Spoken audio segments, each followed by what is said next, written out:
Are you planning to buy a laptop? আপোনালোকে বাৰু এটা ল্যাপটপ কিনিম বুলি ভাবি আছে নেকি? তেনেহলে ৰব। আপোনালোকৰ এটা ভুল ডিসিশনে আপোনালোকৰ জীৱনত 30 to 50,000 পইচা এনে বৰবাদ হৈ যাব পাৰে। তো ইয়াতে মই এই ভিডিওটোত আজি আলোচনা কৰিম কেইটামান এনেকুৱা ডাঙৰ মিস্টেক যিবিলাক আমাৰ মানুহে সাধাৰণতে ল্যাপটপ এটা কিনাৰ আগত কৰে। বহুতে মোক সুধি থাকে যে which laptop is best বা কোনটো কম্পিউটাৰ আমাৰ কাৰণে ভাল হয়। But the real problem is মানুহে নাজানে যে তেওঁলোকৰ নিডছটো কি। মানে নিজৰ নিডছৰ ওপৰতে মানুহে কম্পিউটাৰ বা ল্যাপটপ এটা বাই কৰিব লাগে। So here in this video I am going to discuss some simple formula which will help you to buy a new laptop without any regret. এই ফৰ্মুলাবিলাক যদি আমাৰ মানুহে জানে তো কম্পিউটাৰ বা ল্যাপটপ এটা কিনাৰ আগত কেতিয়াও ফুল ডিসিশন ল'ব নোৱাৰে বা সদায় এটা ভাল ডিসিশনে ল'ব। Mistake number 1, buying laptop only by brand. এটা ব্ৰ্যান্ডৰ ওপৰত ডিপেন্ড কৰি পেলাই ল্যাপটপ কিনাটো আমাৰ সকলোতকৈ ডাঙৰ নাম্বাৰ 1 মিস্টেক। এইটো সকলোতকৈ ডাঙৰ মিস্টেক। সকলোৱে হয়তো কয় যে সদায় ল্যাপটপ এটা ল'লে HP ল'ব লাগে বা ডেলৰ ল'ব লাগে বা লেনেভৰ ল'ব লাগে। But my dear friends, brand doesn't decide our performance of the laptop. এটা ব্ৰ্যান্ডৰ ওপৰত কেতিয়াও কম্পিউটাৰটো বা ল্যাপটপটোৰ পাৰফৰ্মেন্স কেনেকুৱা বা সেইটো ডিপেন্ড নকৰে। ডিপেন্ড কৰে সেই কম্পিউটাৰটোৰ ওপৰত কেনেকুৱা সাইজৰ ৰ্যাম আছে বা কিমান সাইজৰ ৰ্যাম, লগতে প্ৰচেছৰটো কিমান স্পীডৰ হয়। আমাৰ সেম ব্ৰ্যান্ডৰে কম্পিউটাৰবিলাকৰ পাৰফৰ্মেন্সবিলাক বেলেগ বেলেগ হ'ব পাৰে। যদি আজি এটা ব্ৰ্যান্ডৰ ল্যাপটপ 45,000 এৰে লোৱা আছে আৰু এটা কোনোবা এনেকুৱা সিম্পল ব্ৰ্যান্ডৰ ল্যাপটপ এটা 35,000 এৰেও লোৱা আছে, সেই 35,000 এৰে লোৱা ল্যাপটপৰ পাৰফৰ্মেন্সটো হয়তো 45,000 তকৈ লোৱা ল্যাপটপৰ বহু গুণে বেছি হ'ব পাৰে। So this is the biggest mistake, which is buying the laptop by their brand. Mistake number 2, ignoring processor. This is very common. আমাৰ সকলোৱে এটা ল্যাপটপ কিনাৰ আগত কি কৰে যে ইয়াতে RAM কিমান আছে। আমাৰ মোবাইলবিলাক কিনাৰ আগত হয়তো প্ৰথমতে আগে এইটোৱে চাই যে RAM কিমান সাইজ আছে। সে 4GB, 6GB, 8GB, 12GB এনেকৈ RAM কিমান আছে সেইটো চাই। যদি আমাৰ RAM বেছি হৈ থাকে তো ভাবে যে তাৰ পাৰফৰ্মেন্সটো ভাল হ'ব। But this is not the direct point. RAM হৈছে important point, RAM লাগিব, but the main point is our brain, which is our processor. এটা ল্যাপটপত এটা প্ৰচেছৰ থাকে, সেই প্ৰচেছৰটো কিমান বেছি ভাল হ'ব, সেই প্ৰচেছৰটোৰ ওপৰত ডিপেন্ড কৰে আমাৰ পাৰফৰ্মেন্সটো কিমান বেছি পাৱাৰফুল হ'ব। সেই প্ৰচেছৰটোৰ ওপৰত ডিপেন্ড কৰিব আমাৰ ল্যাপটপটোৰ পাৰফৰ্মেন্সটো কিমান বেছি বেটাৰ হ'ব।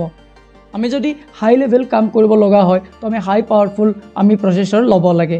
যদি আমি সিম্পল স্কুল লেভেল বা অফিচিয়েল ৰিলেটেড কাম কৰিব লগা হয়, অফিচ ৱৰ্ক কৰিব লগা হয়, তো তাৰ কাৰণে আমি simple i3 i5 minimum 11 জেনেৰেশ্যনৰ processor ল'লে আমাৰ চলি যায়। বাট if you want to do some high level tasks like gaming, video editing, coding, development, this type of things, if you want to do, then you have to buy some high level processor like in the 8 series processor. You just go for the i5 8 series processor, or even you can go for the Ryzen 5, Ryzen 7 in this type of processor. আৰু কেতিয়াও laptop এটা কিনাৰ আগত আমি old জেনেৰেশ্যনৰ প্ৰচেছৰৰ ফালে যাব নালাগে। At least in this ইয়াৰ 2026 যদি আমি কেতিয়াবা ল্যাপটপ এটা কিনিব খোজো তো সেই ল্যাপটপটোৰ প্ৰচেছৰটো মিনিমাম i3 i5 জেনেৰেশ্যনৰ 11 জেনেৰেশ্যনৰ ওপৰত হ'ব লাগে বা 11 জেনেৰেশ্যন হ'লে সাফিচিয়েন্ট হৈ যায়। Mistake number 3, buying laptop without SSD। SSD হৈছে কি এটা স্পেচিয়েল টাইপ অফ মেমৰি বুলি ধৰি ল'ব পাৰে আপোনালোকে, আৰু এইটোৰ স্পীডটো কম্পেৰেটিভলি HDD ইয়াৰ বহু বেছি হাই হয়। HDD থকা ল্যাপটপবিলাকৰ যিটো প্ৰচেছিং স্পীড, যিটো বুটিং স্পীড, সেইটো বহু বেছি শ্ল' হয়। SSD থাকিলে আমাৰ ল্যাপটপটোৰ পাৰফৰ্মেন্সটো বহু বেছি হাই হয় আৰু ইয়াৰ ভিতৰত পাৰফৰ্মেন্সটো বহুত বেছি স্পীডৰ হয়। আমি যেতিয়া এটা ল্যাপটপ কিনো সদায় SSD থকা ল্যাপটপটোহে আমি চাব লাগে। মিনিমাম আমাৰ ল্যাপটপটো সদায় 256GB SSD থকাটো বহু বেছি ভাল হয়। যদি তাৰ ওপৰত আমি SSD ল'ব পাৰোঁ, it depends on our budget, then that will be better for our future. Mistake number 4, buying for today not for the future. আমাৰ মাজৰ বহুতে এনেকুৱা কৰে যে আজি যদি মই এটা মোবাইল কিনিবলৈ গৈ আছোঁ, ইট উইল বি কষ্ট like 4,000 to 10,000 rupees or maybe 15,000 rupees. But laptop এটাৰ বাৰু কষ্টটো ইমানখিনি হৈ যায়নে? তাৰ ওপৰত হৈ যায়, লাইক 35,000, 40,000, 50,000। আমি এটা মোবাইল হয়তো 1 year বা 2 years চলিলে হৈ গ'ল, তাৰপিছত আমি আৰু এটা কিনিব পাৰিম। যদি আমি ল্যাপটপ এটা কিনি আছোঁ তো আমি সদায় আমাৰ ফিউচাৰৰ কাৰণে ভাবিব লাগে যে আমি কেনেকৈ ইয়াতকৈ মেক্সিমাম ইয়াৰ্ছ আমি এইটোৰে কাম চলাই থাকিব পাৰোঁ। যদি আজি আমি 1 year বা 2 year চলাৰ কাৰণে আমি ল্যাপটপ এটা কিনো আৰু বহুত বেছি পইচা ইনভেষ্ট কৰি থৈ দিওঁ, তো সেইটো আমাৰ কাৰণে বিগেষ্ট মিষ্টেক হ'ব। তো আমি এনেকুৱাকৈ এটা ল্যাপটপ কিনিব লাগে যাতে নেক্সট 7 years 10 yearsৰ কাৰণে আমি সেইটো ল্যাপটপ ইউজ কৰি থাকিব পাৰোঁ। আৰু বৰ্তমান যুগত যেনেকৈ আছে নেক্সট 10 yearsতো আমাৰ ল্যাপটপটো তেনেকৈ ফাষ্টভাৱে চলি থাকে, এইখিনি আমি কৰি থাকিব পাৰোঁ।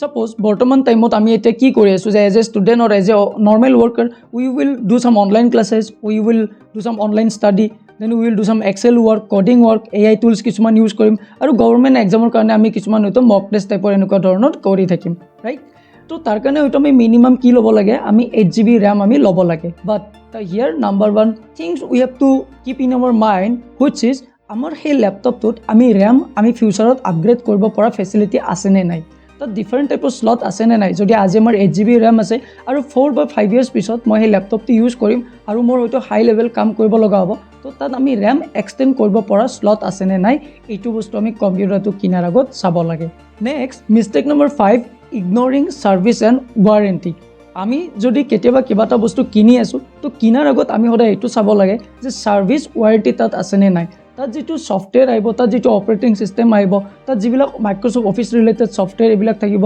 সেইবিলাক জেনুইন হয়নে নহয় আৰু তাৰ ছাৰ্ভিচটো প্ৰভাইড ভালদৰে হৈ থাকেনে নাই সেইটো বস্তু আমি চাব লাগে আৰু যদি আমি এটা লেপটপ কিনি আছোঁ তাৰ কাৰণে ছাৰ্ভিচ বা ৱাৰেণ্টিটো প্ৰপাৰ হৈ আছেনে নাই যদি আজি মই এটা লেপটপ কিনিছোঁ ইয়াৰ পৰা আৰু মোৰ ছাৰ্ভিচ চেণ্টাৰ মোৰ নিয়াৰেষ্ট এৰিয়াত নাই তো তাৰ কাৰণে হয়তো প্ৰব্লেম মোৰে হৈ যাব যদি ফিউচাৰত কিবা প্ৰব্লেম আহি যায় তো সদায় আমি ছাৰ্ভিচ চেণ্টাৰটো নিয়াৰত সেই ব্ৰেণ্ডটোৰ আছেনে নাই সেইটো আমি চাই ল'ব লাগে Now I will tell you the biggest mistake we all do in our life. First of all, before buying a laptop, we have to ask ourselves, why am I buying it? মই লেপটপটো কিহৰ কাৰণে কিনি আছোঁ এটা লেপটপৰ এনেকুৱা নহয় যে তাৰ লেপটপটো এই পৃথিৱীৰ সকলো মানুহৰ কাৰণে একেই হয় সকলো মানুহৰে নিডবিলাক বেলেগ বেলেগ সকলো মানুহৰ পাৰপজ আৰু ইউজেছবিলাক বেলেগ বেলেগ As a student, you will do what? You will do online class, exams, projects related work, you will watch YouTube, you will use it for entertainment purpose. If you will do these type of basic purpose things, then why you should buy a laptop around 80,000 or 1 lakhs? You can buy a laptop near the 30,000 rupees or 35,000 rupees. আৰু যদি আপোনালোকে official work কৰে Suppose you are a government employee or private employee, you do some advanced Excel related work, Microsoft Office related work, small types of editing, some types of video graphics, video editing. If you do this type of work, you also no need to buy like 80 to 1 lakhs rupees type of laptop.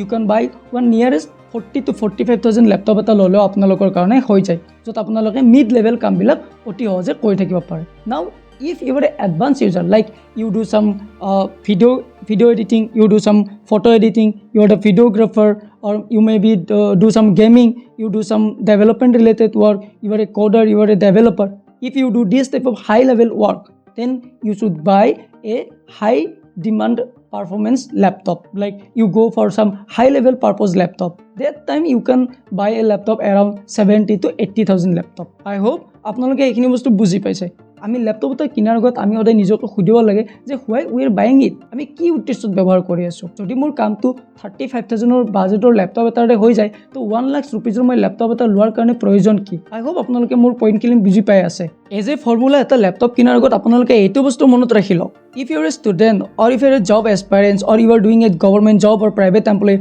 or if you are doing some advanced work first of all আমি কি চাম আমি চাম যে প্ৰচেছৰটো আমাৰ এটা latest জেনেৰেশ্যনৰ processor হ'ব লাগিব like i3 i5 or maybe you can go for the Ryzen processor also there we will go for the generation like 11 generations আমি 11 generationৰ ওপৰৰ generation বিলাক আমি চাব বিচাৰিম then RAM আমাৰ এটা ল্যাপটপত মিনিমাম 8GB RAM থকাটো কম্পালসৰি বুলি আমি ধৰি লম নেক্সট ষ্টৰেজ আৰু ষ্টৰেজত আমাৰ SSD থকা ষ্টৰেজে আমি ল্যাপটপ এটা কনসিডাৰ কৰিম আৰু এটা পইণ্ট হৈছে হেতু হৈছে কি সাৰ্ভিস আমাৰ সাৰ্ভিস চেণ্টাৰ বা ওয়াৰেন্টি এৰিয়াটো আমাৰ নিয়াৰেষ্ট এৰিয়াত হলে হেতু আমাৰ কাৰণে বেটাৰ হয় if you will follow this formula I assure you that you will never regret in your life that you will buy a different types of or some poor laptop definitely you will buy a good laptop if you will follow this formula or at the end if you found this video helpful then don't forget to comment me or if you will find this video helpful then don't forget to share to your friends to ajileke ekhine dhanyabad